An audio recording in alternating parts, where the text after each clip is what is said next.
Nasa peligro na nga ang buong mundo dahil sa pagsakop ng mga lintik na bozena na yan. Tapos magkakagusto pa kayo? Hindi nga sa kung sino babae, ha? Sa anak ko pa. You don't even have the guts to say it to me bilang respeto? Anong klase mga lalaki kayo? Sir, sorry, sir. Sorry, sir. Give me 500 push-ups. 500? General, seryoso ho ba yan? Sa palagay mo, nagbibiro ako? Sa mga duwag na kagaya ng walang balls? Give me 1,000 more! Big Bert, start counting! Dumart, gawin nyo na. Magdagdagan pa yan. Go, go! 19, 20, 21, 22, 23, 24, 25, 26, 27, 28, 143. Push! Push!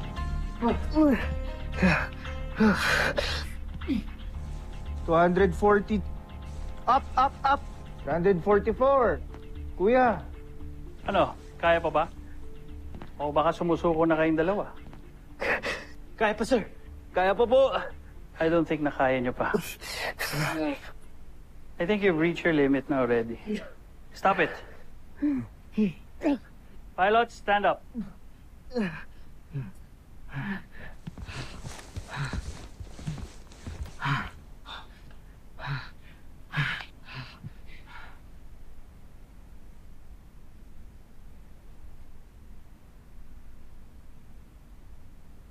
Ba't halos mangiyak-ngiyak kayong dalawa?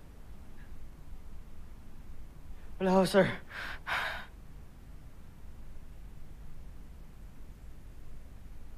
Akala ko ba matatapang kayo?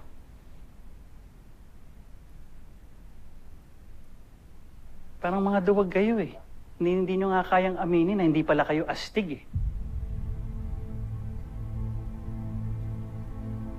You know what?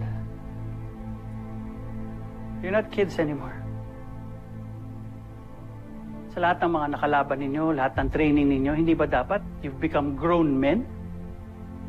Dapat tanggap nyo ang kahinaan ninyo. Pilots, you've worked so hard.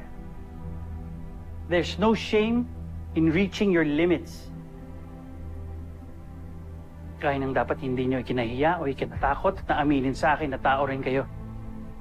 Na nagkakagusto, nagmamahal. Push-ups are just a measure of strength and endurance.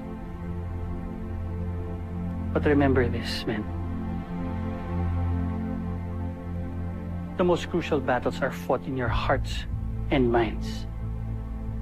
Kaya kung totoong kapwa kayong may gusto sa anak ko at totoong sincere kayo, hindi ba dapat sinabi niyo sa akin dahil yun ang isang katangian ng isang tunay na may prinsipyo, na may integridad na lalaki at sundalo? Dapat sinabi niyo pa rin sa magulang ng babae.